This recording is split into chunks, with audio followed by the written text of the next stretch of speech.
So now we're going to have a look at the if formula, and it's a very powerful formula that can be used in lots of different ways.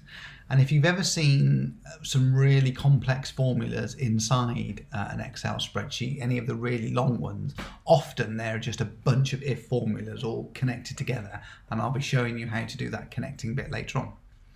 So we've got an example here, although the first thing we probably need to cover very quickly is what these signs here mean, because these are the way that we actually use if, and we use these. So this is the less than operator, okay, less than. This is greater than, and this one is equal to, whoops, if I can spell it right, okay. And then we've also got less than or, whoops, less than or equal to, and we've got greater than or equal to. Okay, and I'm sure you all understand the difference, but just in case, if we were to say less than 10, that would be 1, 2, 3, 4, 5, 6, 7, 8, 9. If we were to say less than or equal to 10, that would be 1, 2, 3, 4, 5, 6, 7, 8, 9, 10. So it includes the number, and obviously the same with the greater than or equal to's. Okay, so that's the first thing that we need to make sure that we know. Okay, so we've got a bit of a silly example here, but a little bit fun. So what we want to do is we want to write a formula, and the formula is just going to print yes or no, depending on whether the dog is older than 7. Okay, so that's what we want to do. So older than, so when we look back to these signs here, older than, we're going to be using the greater than. So if the dog is greater than 7, okay. So let's have a look. So obviously we've got Fido here in A2. Fido is 3, so this one should print a no. We've got Max in A3. Max is 11, so this should print a yes. So let's have a look about this. So I'm going to write equals if. I'm going to press tab for the autocomplete to get my bracket. So there's 3 sections to an if formula. There's this scary sounding logical test, which we'll work out what that means in a second. And then we've got what it should do if it's true, and then what it should do if it's false. And each of these arguments are separated by commas, as usual. So our test is quite simply, so we'll just look at what we know. We don't have to think about all of the different rows. We're just looking at row 2 at the moment, just this Fido. So Fido's age is here in B2. So I'm going to say my test is if B2 is greater than 7. Okay, so that's the test. And that will look at that, and that will either be true or false. Okay, even if it was 7, in this instance it would be false, because B2 wouldn't be greater than, it would be equal to 7 rather than greater than 7. So if it's true, okay, so I press a comma. If it's true, it's going to do whatever we put in here. And so what we want it to do is we want it to print yes. But again, like you may have seen in other videos, we can't just have Excel write the word yes. We've got to put yes inside of quotation marks like that. Okay? And I'm going to do a comma now, and if it's false, then it's going to skip the yes bit and it's going to jump straight to this, and as you can imagine, we're just going to write no there. Okay? So if B2 is greater than 7, print a yes, otherwise print a no. And so here, as B2 is less than 7, hopefully it's going to say no. And it did, good. Now I'm going to copy the formula down. I'm going to do it by double-clicking the copy and paste handle, and that's copied the formula down. And as you may or may not know, hopefully you do, but as it copies a formula down, as you move any formula or copy any formula, the cell references inside a formula will change. Okay, so in the first formula it was B2. Okay, and the second formula, because we've gone down 1 row, it says B3. Okay, so if B3 is greater than 7, print a yes, otherwise print a no, and so obviously it prints a yes here. Okay, so we've got no yes, no yes, no yes. So that's the basic way, the functionality of writing an if statement. Now, what you need to do for the coursework, if you're just interested in doing the minimum requirements, and there's nothing wrong with that, there's some other bits for fun, but the minimum is this level 2 page here. So it's writing if statements for this one, and really you're going to write it here for this one, here for this one, and here for this one, because the idea is that we write one if statement and then we copy it down. So here you're going to say if they're 18 or older. Okay, let me just give you a hint of how you might do that. So at the moment we're checking whether they're older than 7, and so obviously Lottie, who is 7, is not older than 7. So if I was to change this, I could say if it was greater than or equal to 7. And now Lottie should come back as a yes rather than a no. Good, it did. Which also brings me on to an interesting little quirk, or not quirk, a feature of Excel, is we get this green triangle, okay? And this green warning triangle, it says inconsistent formula. And what this means is, it means there's just something different about this formula than the formulas surrounding it. Okay, and we know what the difference is because we've just added it. This is the only formula that says greater than or equal to. If we look at obviously the one above, it's just greater than. If we look at the one below, it's just greater than. So this triangle, this triangle doesn't mean there's anything wrong with the formula. It just means it's not the same as its neighbours. Okay, and typically they probably should be. Okay, so it's a bit of it's smelling that there's something wrong there. Okay. So you've got an idea of how to do this one. That was yes or no's. Then you've got to change it to pass or fail. That shouldn't be very hard to change the formula for that. And then finally, you've got this one where now this time, instead of checking the numbers, we're checking the text.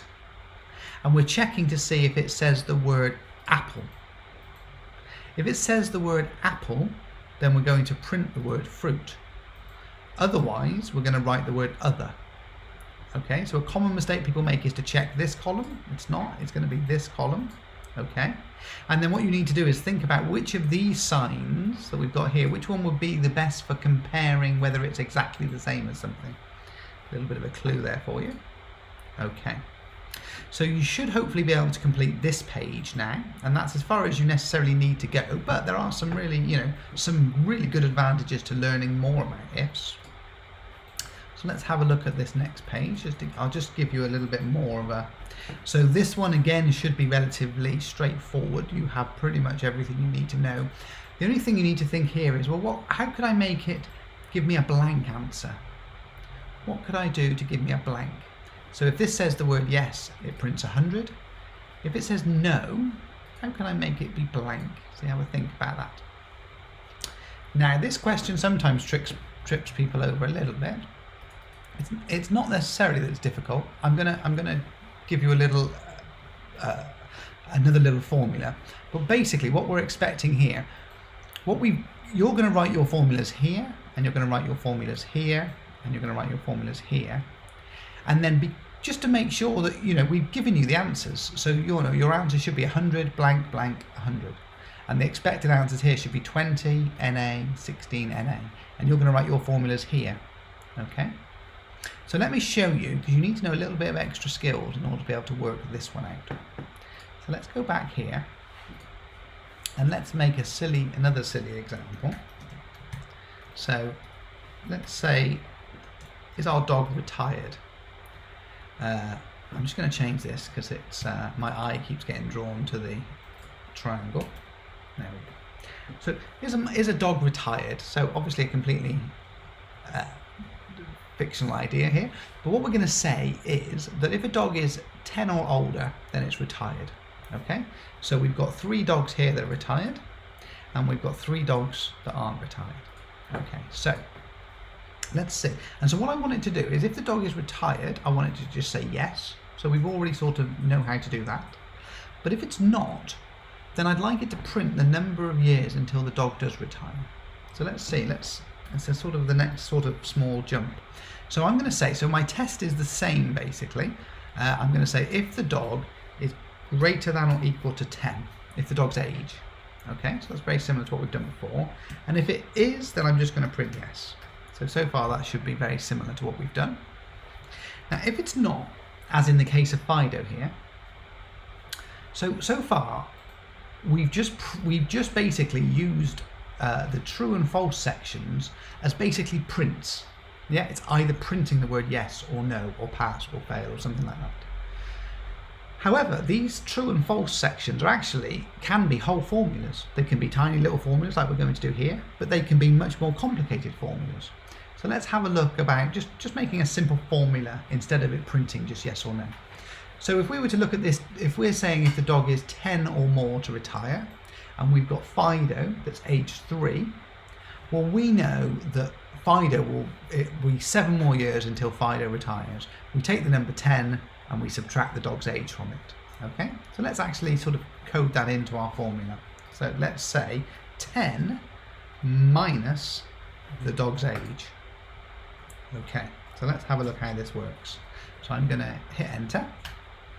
So we get 7 there. I'm going to do the double click trick here. Okay, and then I'm just going to center align these. There we go. Oops. There we go.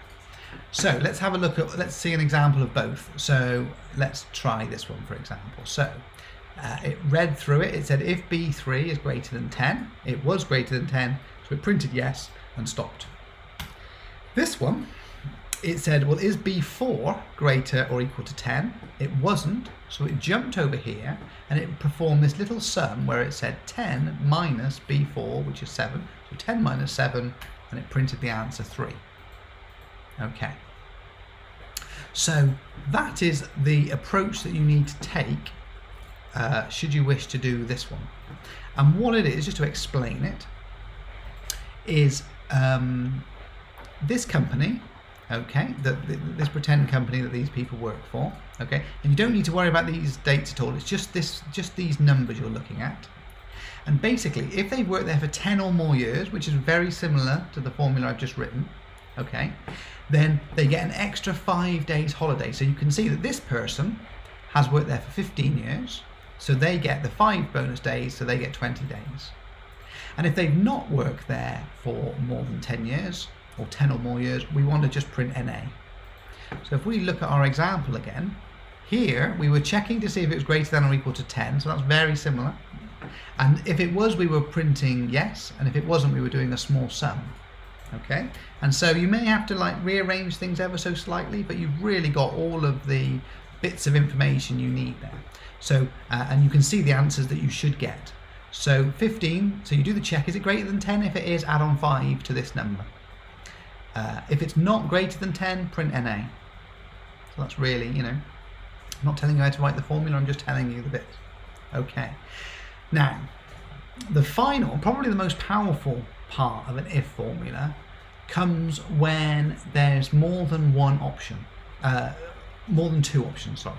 So as you'll have noticed at the moment, it's true or false, yes, no, it's a binary decision, okay? But the real world, there's often more answers than 2 answers, okay? And here we've got a good example, or a small example of that. So this has got 3 answers here. This has got either the word self, the word family, or the word no.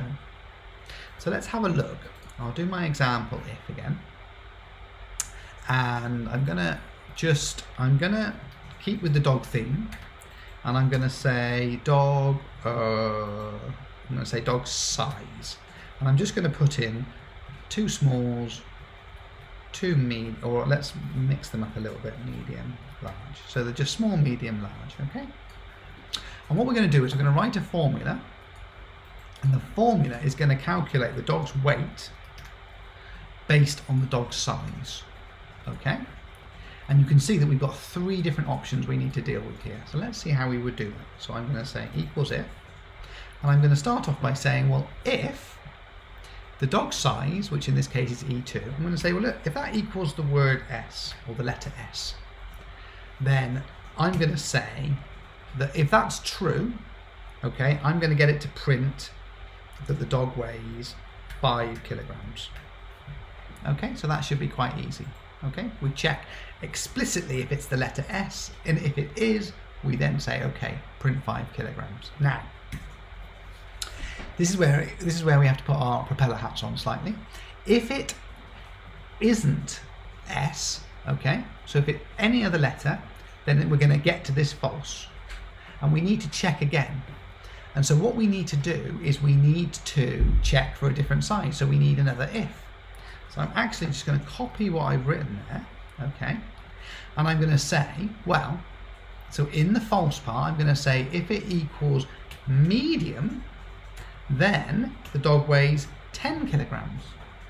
Okay, by the way, I have no idea if this is what dogs actually weigh. I might be way off, but let's go with it. So we do this. This is what we used to. We check for the letter S, and if it is, we print 5 kilograms, no problem. Now what we're doing, and notice there's only one equals at the start. We don't need another equals, but now we're writing another if formula, and we're checking for the letter M, and we're saying it's 10 kilograms. Now here's the logical thing you have to think here. If we get to this false, what does that mean? Well, it means that it wasn't small and it wasn't medium. And in our world of just 3 options, and there's things you can do to make sure that that people only type in one of these 3 options. I won't cover that now, but there are things that you can do. So let's imagine that they can only type in an S, an M, or an L. So if we ever end up at this false, then we could probably just say 15 kilograms. We don't necessarily need to check that it's large, because it must be large because it wasn't small and it wasn't medium. Now the one other thing we have to think about, so that's the end of the formula, and that is, it's a bit of a jump, how many closed brackets we need. So far we've only ever needed 1 closed bracket, but here you can see that we've opened one up for this if, and then we've opened a second one up for this if. So when we're closing our brackets, we need to put 2 on the end. Okay, so let's see if this works. Hopefully this should print 5 kilograms. It does. Let's copy and paste this down with a double click. Great, and I think at a glance that's done it correctly. Let's see, a medium is 10, a large is 15, a medium is 10, a large is 15. Now, this formula is essentially the blueprint to one of the next question I'm going to show you. So you can pause the video and you can leave that on the screen. It's not the answer by any means, but it's the blueprint. Every bit that you need is there for you to be able to answer this question here. So where before it was small, medium and large, now it's self, family and no. And before it was 5, 10 and 15 kilograms, now it's 100, 200 or 0. Okay, but we actually have all of the ingredients that we need. We check if it says self. If it does, we print 100. If it doesn't, we embed another if, or nest it as the term is, and we check for family and we print 200. Or failing that, we can assume it's no, and so we can print 0. And that's very, very much what this is here. Okay, remember these are just for fun, you don't have to do these, but this is really where the power of it, the power of the ifs can go a long way. And then, so once you've done that, should you wish to, you've got another one here. Now, depending on how you write this, so I embedded 2 ifs there. You can go ahead and embed more than 2. You can have, I don't know if there's an upper limit, but you can certainly put lots on there. So here, what we're doing is we're checking to see what the team letter they are. So are they team A, B, C, or D? Okay, but we're only checking this box, and then we're printing Tuesday if it says an A, or we're printing Tuesday if it says C. Otherwise, if it's a B, we print Thursday, or if it's a D, we print Thursday. Okay, so that's that idea of nesting those ifs again. And if you want to, if you're feeling really good, and I hope you do, then this is the last one to go for. We're going to write a grading system here, whereby you look at their score, okay, and then you print. So this would be, this would say, if I was just to do a couple, that would say fail. This would be the next one would be a B. This would be a C. This would be an A, etc. So it gives you the grades here. So it's looking at the score and printing the grade. And the one tip I would give you for this is either start with an A and then go down and do the B and the C and the fail, or do it the other way. Start with fail and then go a C or B or an A. As long as you work in one direction or the other, then it should be fine. Okay, so remember, all you have to do for the certification and the qualification is this if level 2 tab. but I strongly encourage you to have a go at the harder ones. I mean, if you've not done these before, they certainly take some thinking about. I'm not saying they're easy, but you know, they're easier. And then these ones, I think, you know, this is where you can earn your Excel wings. Okay. Any questions? Again, please get in contact with us and we'll help in any way we can.